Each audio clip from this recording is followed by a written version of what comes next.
Thank you for joining us today. I am your moderator, Scott Grizzle. We are going to be talking about building streaming workflows for higher education. I am, again, like I mentioned, I am Scott Grizzle, Senior Solutions Engineer for Watch Media and Weather. Been doing streaming and video for roughly about 20 years. Started off working in education and then been doing a lot of associations and things like that. To my left, I have Colin Sandy. Go by. Hi, I'm Colin Sandy, CEO of excuse me, Sandy Audiovisual in Laurel, Maryland, a suburb of Washington, D.C. We've been streaming for 22 years now, and we're also a system integrator. Eric Nisly from University of Notre Dame. I'm the lead streaming engineer. We take care of all the streaming needs for the campus and out to multiple destinations, whatever is needed throughout the university. Hi everyone, I'm Chris Martin. I am the IT and Multimedia Manager at the University of Pennsylvania in Philadelphia, where we do tons of live streaming across campus. I've been there for about 8 years now. That's great. So as we prepped and we planned, as I mentioned before, I've been doing this a while, so I've seen a lot of different use cases in video. I've seen it in entertainment, online education, graduation, sporting events. What are some of the most common workflows you are seeing being used today, tomorrow, so on? Chris, do you want to start off? Sure. As you say, we're obviously streaming commencement, we're streaming sports events, but it's been amazing just over the past 8 years that I've been at the university, just how many events are now getting streamed, how many things are requesting streaming services for the events. Some of the major use cases we have, in addition to some of those obvious use cases, are things like office hours for faculty and their classes, office hours for our online courses that are pre-recorded and available for students. It's kind of a way to give students an opportunity to actually see a live event and ask questions in real time. And that's kind of our biggest use case at this point, I would say. Okay, well, Colin? Sure. For me, it's we just did a commencement actually on Sunday, so that's kind of the typical streaming use case, but also distance learning. Okay. It's a big deal, especially when there's a visiting professor or some expert or subject matter expert. You know, we also do a lot of K-12 work, and those children are homeschooled. So when there's a particular instructor that they want to see or learn from, streaming is a really important part of their curriculum. Very cool. And Eric? Pretty much very similar use cases. We also sometimes will handle large press conferences, or last week we also did Notre Dame Day, which was 30 hours of live streaming with custom content, over 200 stories with, we handle a lot more academic as well as the faith and athletic, and then the large campus events. We do probably right around about 240 live streams a year. Wow. Off of campus. What we talked before, you made a lot of sporting events, you do a lot of commencement, you do a lot of remote speakers. I know, and Chris, you mentioned before previously, you have on-the-road webcasting. You do a lot of stuff off campus. So what are some of the tricks you guys do with some of that? What are the elements you do?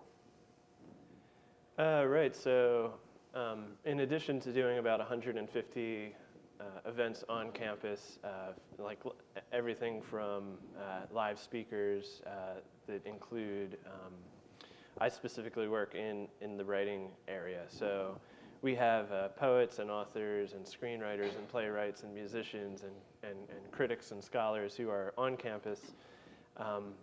And we have a special live event space where we house all those. But yes, we also do a lot of on-the-road webcasting as well, and that's mostly in conjunction with events that are taking place away from campus that need a live stream. We also have an online course that's open to the world, so we have students across the world who are taking the course. So taking a live stream out to a different part of the world is a great way to engage with those students and to also create content that feels real and alive to students who are tuning in from across the world. Is that the Central Penn Video Network, or is that something different? Central Penn Video Network is just a group in the school, not one that I'm involved in, but yeah, basically our setup at the University of Pennsylvania, at least, is very decentralized. So we have some central things, some IT services that are centralized, including a Penn Video Network who handles some live streaming use cases, but largely it's every school and college kind of for themselves within the university for streaming use cases. All right. Eric, you mentioned you do a lot of masses. You do Catholic TV, and you also mentioned 30 straight hours with production with 3 sets. So you have a lot of stuff going on. Yes, because we work across the campus, that we're not focused on just one particular group. We're able to, whether it's Sunday morning with a mass, with all the cameras are set up with POVs so that they're in discrete places in the basilica, or it's, a large production with, 150, 200 people between the storytellers to cameramen to production facilities. Our infrastructure is so intense. We're now using Evert's IP router, and with the infrastructure that we have right now, with multiple control rooms, we're able to actually have events for where we don't even need a broadcast truck come in to be able to handle it. And so that production is then handed off to our team for the delivery. Cool. And Colin, you mentioned a lot of homeschooling and distance education. What are some of the workflows you're seeing, or different use cases are involved with those? Sure. Now, because we don't have a single client, we serve various educational institutions. We kind of have a workflow template. Okay. And it kind of goes back to our early days of streaming, where we literally had to put out, seriously, a snail mail, a mailing to see what do people have. Do they have a V90 modem? Do they have a 486? Do they have what have you? So we still do that today. Not in that same sense, but it's kind of a cycle of a workflow, where we kind of start with knowing our audience, right? And it ends with a workflow by getting analytics. So we know that, for instance, when we started 22 years ago, almost everything was desktop, of course, dial-up. Today, well, I'll give you 3 days ago, my metrics from 3 days ago, 90% mobile, 10% desktop and other devices, whether it be Roku, what have you, right? And we keep plugging that into how do we change the graphics that are overlaid, how do we change the requirements, so it's a constant cycle in that workflow. Very cool. Oh, so we're actually talking about workflows now. So we'll start off with Eric in a second here. What are some of the workflows you've implemented in your presentation? Let me change slides real fast. So as we talked, previously, I was mentioning the 30 hours of live streaming for Notre Dame Day, particularly for that event. It's in the aspect of can't fail. There's hardware is going to fail, software is going to fail, CDNs are going to fail. There's going to be times there's outages. And it's important for certain events that have to be able to get the content out there. We actually, little technical difficulty with the slides. It's all right. We design it in up to a tertiary level of failure. And so we have the primary streams, backup streams, coming off of separate hardwares. We're actually streaming to 3 different CDNs. And so we look for complete redundancy. So if a piece of hardware fails, the backup hardware automatically takes over. If the CDN failed, the web developer already had pages that within at most a couple minutes, we would be able to fail over to a different, next slide. Next one, all right. We would be able to immediately change over the embed code to go to a different service. It is separate CDN, so it's not seamless if it's a CDN failure. But if you notice the top 2 encoders, it's very busy because it's a very complicated event. The top 2 layers are going to the 3 CDNs, and encoder 3 then is pushed out for social media. with the primary social media feed to Facebook, Periscope, and then the fourth and fifth encoders during peak times were actually used for pushing out the custom content on encoder 4 to particular Facebook pages and some of the local broadcast networks who also wanted the social feed, and through cross-posting on Facebook. And then the fifth encoder was used to be able to take part of the content during this event. There is a 2-hour concert with different performers coming up, and we actually streamed the entire 2 hours off to another social media feed. Well, the primary broadcast was only cutting in and out of that. So at one point, we were actually running a total of 5 simultaneous encoders to be able to manage all of the different content deliveries. If you want to jump over to the next slide, we also sometimes will, on campus, need to take a backhaul of video from a non-fibered location. And so we'll use Makito encoders to be able to send the stream back into our infrastructure, then through everts, and we can redirect it back into our elemental encoders, or use it during commencement. We'll use that feed to actually redistribute to overflow locations. So if for bad weather, or if people just don't want to be in the weather at all, then they can go to alternate locations to be able to pick up the feed off of an IP multicast. If you want to jump to the next slide, just pushing through a couple different kinds of workflows here. This is another workflow where it's location, and we're all self-contained in one space. 2 camera using an ATEM to switch, using Wirecast off of a laptop to be able to do the live streaming, so software encoder, and being able to do the graphics off of Wirecast, the camera switching off of another location.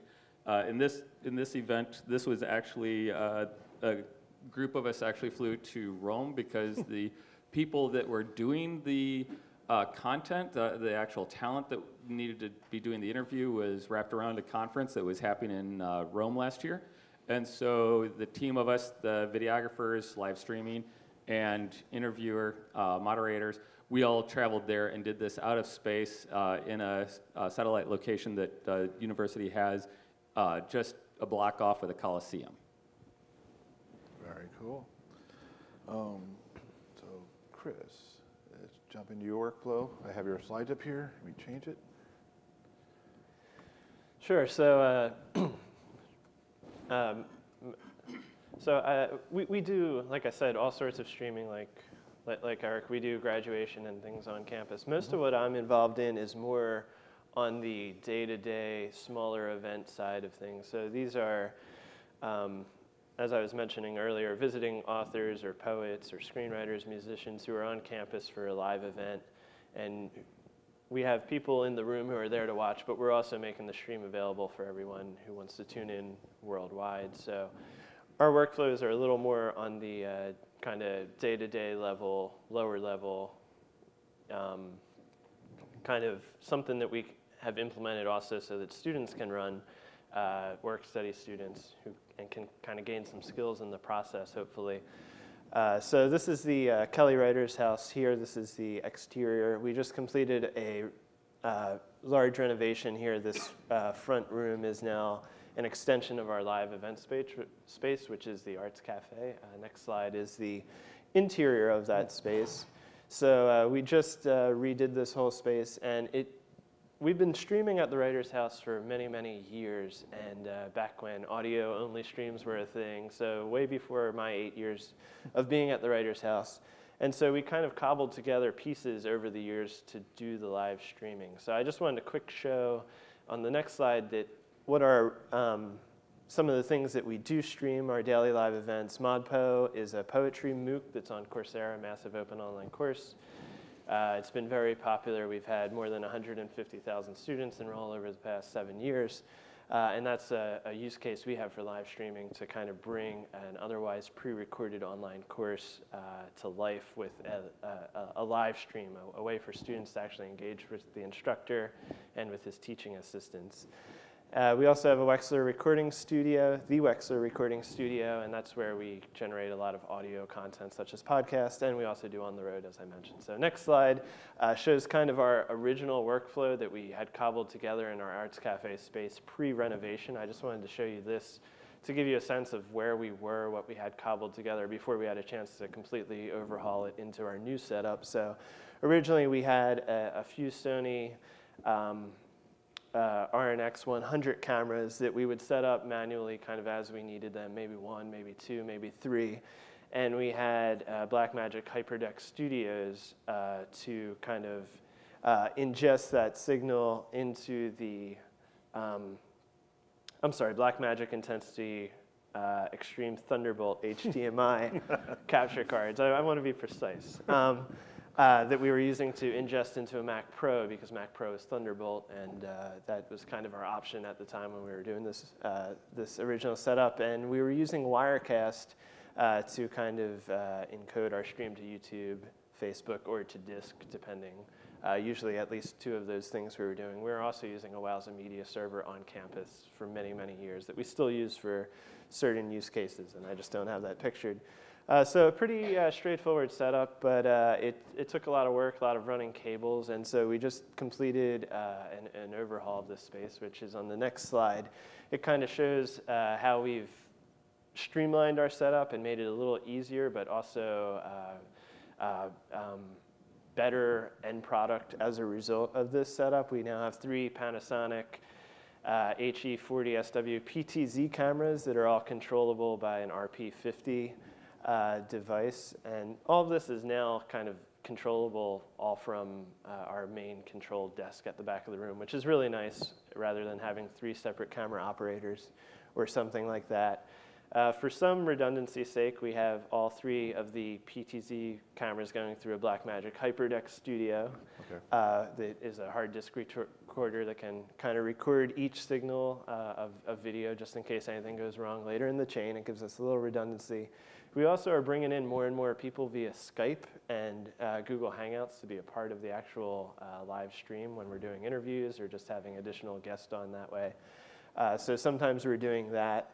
The kind of quarterback of the whole system is the Blackmagic A10 Production Studio 4K, which allows us to kind of switch between our camera shots, and it takes our audio from our Mackie mixing board. We also decided to get the control surface because, well, it's kind of nice sometimes to just have those physical buttons, and you could do camera switching through the through the rack unit there, but we kind of wanted to have the control surface. It's also nice. It's a little easier, I find, for students who are maybe new to this technology to kind of see that physical control surface and see the changes as they press physical buttons. All of that gets mixed and it goes through another HyperDeck Studio, so we have a recorded version of the kind of mixed program feed.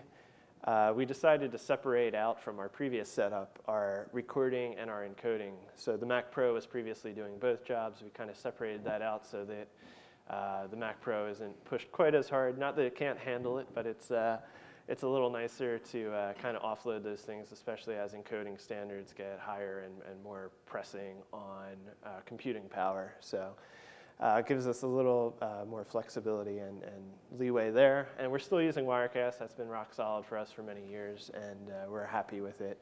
And these days we're going to YouTube or Facebook Live, generally, if not our own Wowza server, which we're still using for some use cases. We also, as I mentioned earlier, have a road kit.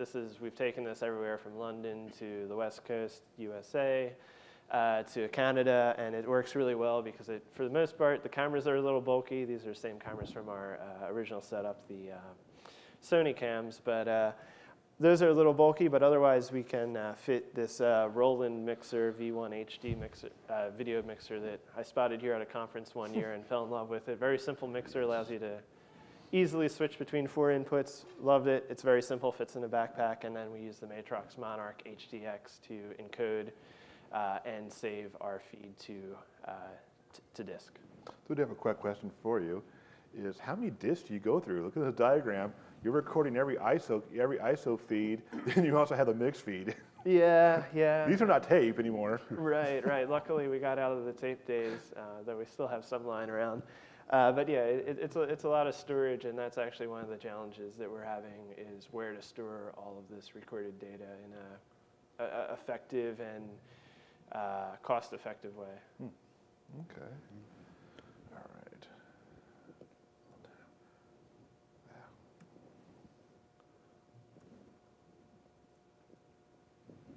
There we go. And Colin, what is the workflows that you designed? I know we don't have your slides. Sure. Unfortunately, we got late for us here. Well, kind of take a different approach since we have multiple customers and kind of multiple scenarios and multiple budgets, high and low. But so again, we kind of break it down into a template, and we always look at it the same way, that every webcast, entails acquisition, right, of the content and transmission of that content, gets to some CDN, so distribution of that content, then of course receiving it and using a player. So looking at it at every stage, and acquisition, both Chris and Eric talked about, having a switcher, right? Yeah. We like all-in-one devices like the live stream studios, like the Newtek TriCaster, vMix rigs, et cetera. But with all-in-one production devices, you have one point of failure. Yeah. Right? So with any all-in-one device, we always have a backup. So if there's a TriCaster, there's an ATEM or a Roland or something more solid state paired with it. If there's Wirecast, there's also something more solid state paired with it. Of course, single cameras are never good because, again, one point of failure. Like here, we have a 3-camera shoot. You can always go down to 1 camera if it's a PTZ, what have you. One of the key bottlenecks is transmission that a lot of folks, especially schools, if you have a limited budget, don't really focus on. And they look at, well, you have your wired internet connection on campus and that's it. But you do have options, and they range in affordability, of course. Everything from your cell phone, which is actually a great alternative in a pinch, right? Has a radio, access to a data network. For more higher end things, depending on who's speaking, you might even bring in a satellite truck, C or Q band, what have you, to get a internet connection, bonded cellular. And of course, I'd never recommend it as plan A, but a lot of the production systems can do both Wi-Fi and wired. So to always have like a Wi-Fi access point or the campus network as a backup. Yeah. And then with CDNs, we already talked about both having multiple CDNs and then CDNs that use multiple backbones for transmission of their packets. Now the acquisition or the receiving side, of course, has natural redundancy sometimes, depending on who your audience is, right? If it's more of a point-to-point kind of campus-to-campus scenario, you're looking at someone who might be on a single connection and they're in an auditorium or at a remote campus, what have you. That can be a problem. You want to think of redundancy on that end as well, and a lot of people don't. But most of the time, people are on their phones. They might be on Verizon or AT&T or what have you. So they're on different networks with different devices, and you have kind of redundancy. Well, like you mentioned using a cell phone. We actually mentioned before, one of our senior executives no longer with the company was doing a lot of town halls, and he was flying the crew, flying around with his executive. We made a passing statement. Why don't you, you have a full crew out here, it's burdensome. Why don't you just get a good tablet, a tripod, and do your town halls that way? He tried it once, loved it, never went back. For him, it was the easiest way because he just wanted to communicate with his staff. Teachers communicate with their students. There's just ways out there. The easier you can make it, the more chance you're going to use it more often. Cell phone's a great way to go. And what I love to hear, because I'm a former broadcast guy, redundancies. All of you mentioned redundancies. Like you mentioned the TriCaster. So we have a TriCaster. It's very common to have a Sony or Panasonic switcher or something out there. Just in case something happens, you also have a separate encoder. having nice everything in the box is great. If that one box dies, you got to have redundancies, and obviously with the ISPs. So that leads me to the next thing, pitfalls and successes. So we actually just on our prep, some funny things came up. So let's jump into some of pitfalls and successes. Do you want to go first, or should we enter your throat? No, sure, go ahead. All right. So Colin, what are some of the pitfalls and successes that you've seen, and how can we tell people here not to run into stupid things? What not to do, Yeah. right? I think the key thing, especially these days, is to make sure that your stakeholders are all on the same page. You have your IT staff, and they're very much concerned with network integrity and security. You have your development staff and your marketing staff that are very much looking at how many eyeballs they can really put on your stream, and how broadly you can distribute your message. And they really have to find a happy medium. And just even little things like, should you put up a registration wall in front of your page to capture prospective students or what have you? If you have like an MBA program or something, you want to get those people and email them afterwards. Is that a good or bad thing? If it doesn't work well or kind of impacts the viewing experience, it could be a very, very bad thing. One thing that I've found that doesn't work well is, again, back to not knowing your audience. A simple example, putting out a 4K stream, right, and not having any kind of scalability so that someone on their cell phone could actually watch it. Networks are very good today, but not everybody can handle a 4K stream. Yeah, that's a very, very big problem. It's like we have customers in the past came up to us. I need to do 4K. I need to do 8K. Why? Oh, because my boss has bought a new 8K TV and he wants to go that route. That's great. It's also your boss also has past cable, and doesn't mean it can work across the net. What is your audience? And that's the whole thing is, who is your audience? What device do they want? Workflow, and make sure you have a way to reach everybody. Yeah, not last thing till you go on. Really simple thing. If your people are on mobile and you have lower thirds or titles, are they formatted for someone watching on a 55-inch television or for someone on a 7-inch screen? Right. Well, the term used to be TV safe. Right. Is it still title safe, TV safe? Well, not only that, I mean, you could read most titles on a 55-inch screen. If you use the same font size or comparative font size, it's going to be, a 9-point script on a phone. So those sort of things have to be taken into consideration too. Very good. Eric. So going back to one of the themes in the first section that we all talked about is kind of scalability of being able to hit different environments. So something that we all have is different environments that we stream out of and different locations. So particularly for us, we have the one camera, one laptop, 2 people workflow, and it's for us, we need to sometimes be able to go into a classroom where a professor is doing a presentation, because that's where the class is scheduled for that semester, and so we don't have control over moving that very easily. And that scalability then, if you have a 2-camera, 3-camera shoot, but still in location, you need to be able to have that scalability to be able to, have the switcher, have, local encoding. And then for our larger events, most of those happen out of a location that is, has full infrastructure where the camera spots are all fibered and everything's coming back into a control room. It's a full production crew. It's going through Dreamcatcher for video replay, being able to do capture of every camera through Dreamcatcher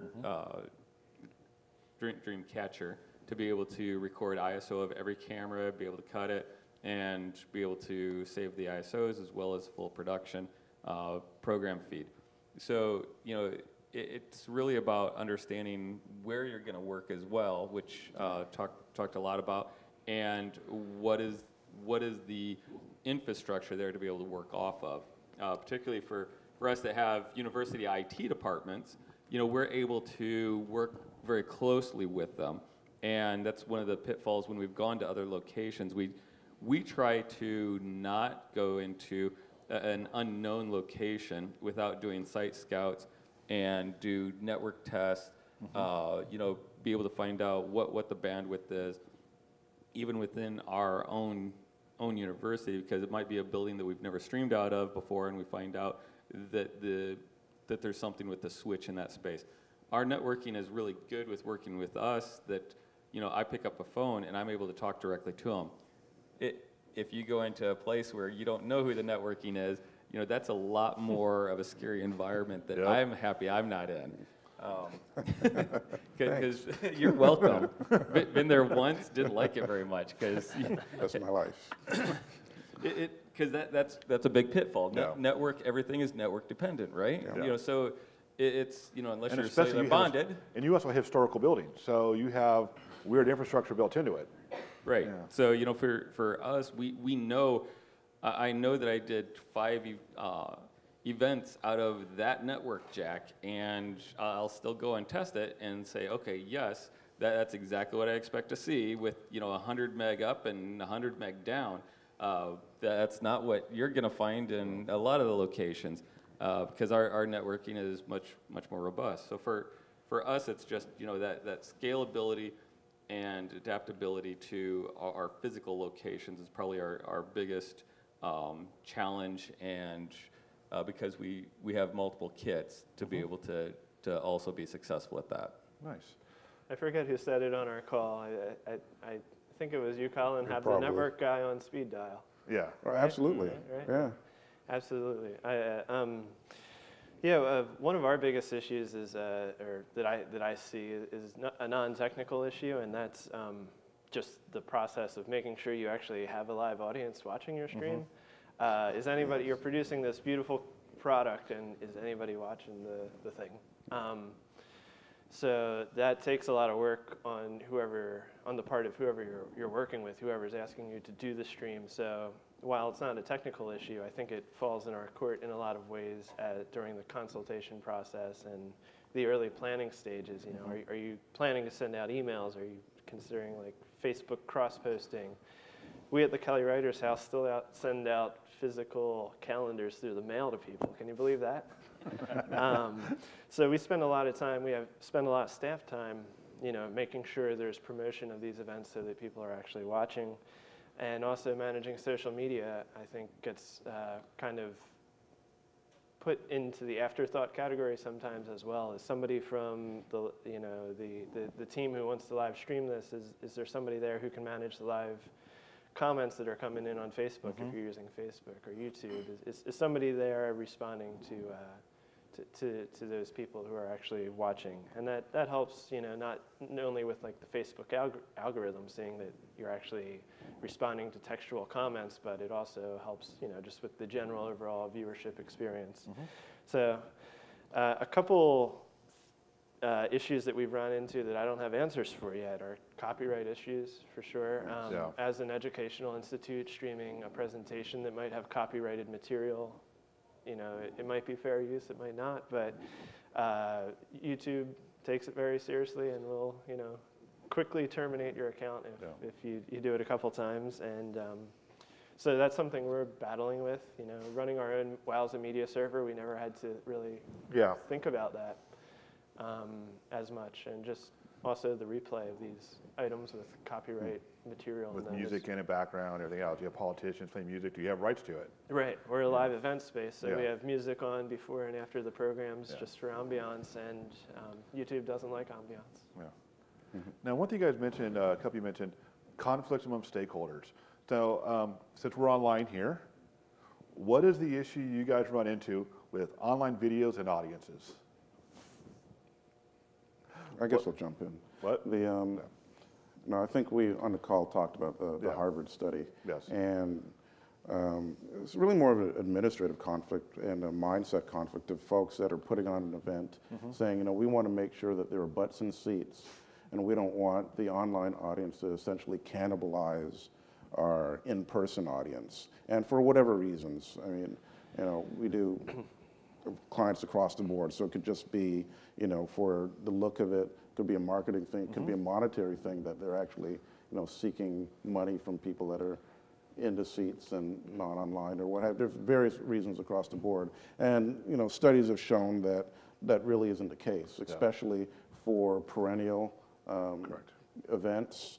But it's hard to get over that mindset that we really have competing interests. Really, they're complementary interests, the online audience and the in-person audience. They have been for some time, but it's just hard to really convince the stakeholders that it's really not a fight. And so, there is a Harvard study, and also there is a Forbes article about this. There's misconception, well, if I have a concert, no one's going to come if I do it online. Well, there's experiences you don't get. It's a great, online video is a great driving force to help fill up an auditorium. Hey, these are great people. I love those. I want to go to the next one. And also, if you're in an event, you're taking notes, I can guarantee within a day, you will forget what we said here. So now you go back online. Oh, hey, Colin made a great topic here. What did he say? Now you can look it up. So definitely, they go hand in hand. There's a big part for us that we talk about being qualitative, not quantitative, and it's because we're in some cases more concerned with the 8 researchers in 7 different countries that need to be able to absorb that content, because it's such a specialty stream and specialty conversation that it's not about numbers either for us. But at the same time, we have a huge issue with our large events where they don't want to publicize the live stream because they're scared that we won't fill the brick and mortar. And the reality is it's a global reach that you're doing the live stream for, not the local community most of the time. We used to be able to have more aggregate numbers with the service that we used, Ustream, who was able to give us state-by-state heat maps and give us an understanding more clearly where that viewership was coming from, as opposed to, it's not mostly local, it's Texas, it's New York, it's Rome, it's London, depending on what the conversations were, and being able to see where those are. It wasn't the local audience that wasn't coming in, it was the global market who was able to be viewing it. And that's one of those traditional mindsets that's hard to break people out of. Yeah. We're running out of time, so I do have one more question that let me jump in real fast. The use cases we mentioned, where do you see these use cases in the next 5 years? Well, I'll definitely say that lifelong learning is kind of the hot topic in I guess, in general, but definitely higher education's thinking a lot about, how, people need to continue learning with the evolution of the way the economy works and the way jobs, new technologies come on the market. So I definitely think that there's going to be a demand from us in education to provide more public access to just education in general through live streaming, and it's going to continue to be an important way to acquire new students as a marketing medium as well. Sure. I think kind of going away from the broadcast model where it's one-to-many and more, I wouldn't say peer-to-peer, but more interactivity.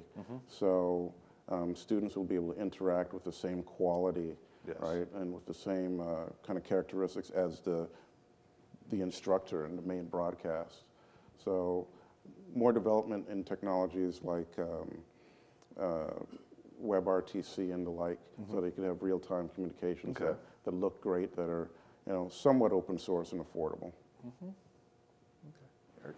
So yeah, echo the online learning is a big portion of right now, as opposed to just a push stream. We're making a little bit more of a shift for ramping up more video conferencing and video webinars to be able to have that higher level of interactivity. This summer, we're running a handful of online classes where the professors are actually coming into a studio facility where we're using a product to be able to have a larger amount of larger screens, larger interactivity, and have those classroom settings where the professor is able to see a little bit closer to the face of the student. So, you know, everybody that's taught or spoke, you have a better connectivity to your audience if you're able to see them. If you're only in a closed room with light sitting there and you're not able to interact with the facial expressions and whether the students are sleeping or awake, then you're not able to have the same kind of you know, dynamic interaction. And so that's one of the things that we're doing this summer is with a larger online, with large screens and array of the students so that the professor can be looking at them. I'm so glad you brought up interactivity real quick, just because that's something of great passion to me, and trying to scale interactivity as well is something we spent a lot of time with at the Writers' House, allowing students from across the world who are watching a webcast to participate at different levels that they're comfortable with. So we've tried everything from, you know, low stakes, you know, quick poll when you're logging into the webcast to taking phone calls on the air, you know, social media, things like that, voicemail lines where we'll play back a voicemail if you have a question on the air like radio does. I think that's really important to think about as well. I'm glad you brought it up. That's great. Any questions? We have a little bit of time for questions. Do you have any? Yes. So you guys speak about all this infrastructure that goes behind setting up all these broadcasts and whatnot. Is there any security to stream and anti-piracy involved in any of this, or is it free to the world and we don't care what you do? So let's repeat the question. So the question was, is on these infrastructure, but on the streams, is there any security? Is it free to everybody, or do you need to have a watermark? Do you need encrypted DRM, things like that? We've dealt with in both categories. Most of what we do is free to everybody when we're live streaming. But we also have things like town halls where we want somebody, you know, a particular group in London or Rome to be able to view it that is not public. And we also have situations where we have departments that are scattered across the U.S. For development that is a private conversation as well. Still a live stream, still a one-to-many push, but in those cases, yes, we try to make sure that there is security in the stream. We put the embeds typically hide behind a authentication page, and so there's various ways to do that and varying levels of security. I mean, there's military-grade encryption, and then we're much below that. Because it's not that critical, it's more of a privacy thing, not a security thing. But we also deal with, in some cases, some contracts where you need to be able to secure that, where you're having 5, 10 people in the conversation and need to have that conference call that is completely encrypted end to end. And most of the time we're flipping to a point-to-point communication for that, not a one-to-many. Sure. Well, to answer that too, you can also do geofencing if you want. You know, we use IBM Watson Media primarily, other platform, and it allows for, you know, restricting access in various locations geographically.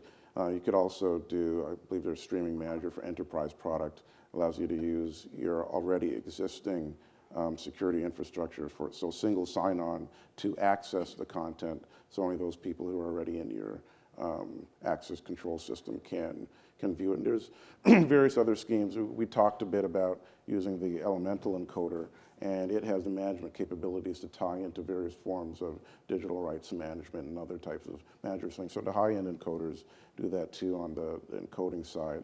And you may have seen the announcement with even Facebook has gone to an encrypted stream using RTMPS. So yeah, there's a lot of solutions out there, and I think the streaming community is definitely becoming more security conscious. Speaking of that, is anybody here ready for the new Facebook migration? I'm doing one at 2 o'clock. Any other questions? Yeah. Okay, perfect. Curious, thanks for coming. You talked a lot about your live streaming workflow. I don't know if we have time to mention, like, to go into your on-demand workflow too. How do you make those titles available to your audience after the fact? Good question. Very good question. Oh, so the question is, we've been talking about live workflows. How about VOD? how are you able to make video searchable and attainable by audience for the VODs, video on demand? We're working on figuring that out right now.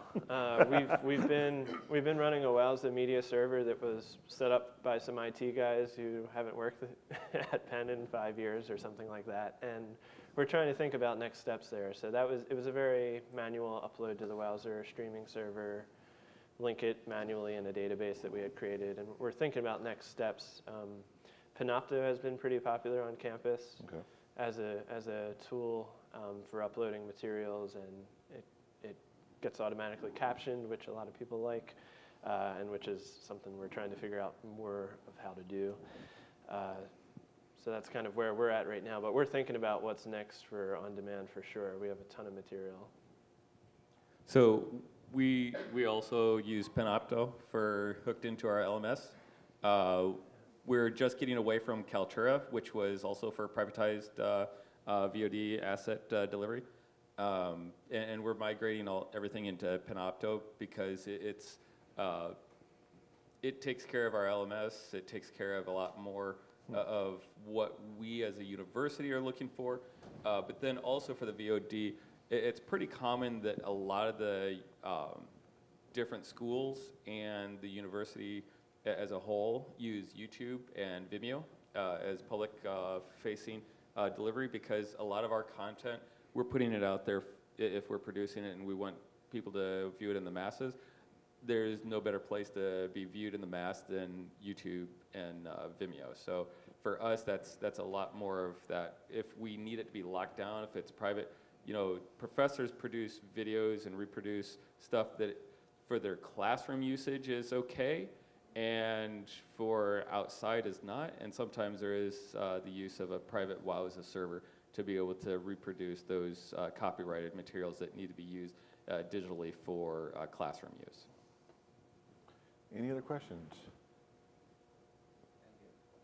Sure. So I actually have one thing for Eric. So you're telling me a funny story about using with your buildings. You had historical audio issues, right? Historical buildings and robocalls.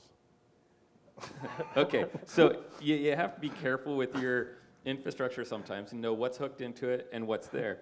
When we were live streaming, we were doing recordings, and hooking into the house audio, there was this repeated phone call that would be coming in because the phone system was actually hooked into the house audio, and the first time it happened was just a recording, but we also had a live stream where we had this repeated phone call, and nobody had any idea where where it was hooked into, the phone, no idea how to get it out for months until finally they went through the entire structure of that auditorium and found where the phone line was plugged into the audio system, and finally got the phone ringing out of the house.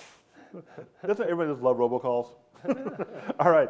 Thank you so much for joining us. We greatly appreciate it. And I'm going to grade my great panel here. I'm excited to have a chance to work with them all. And I thank you all.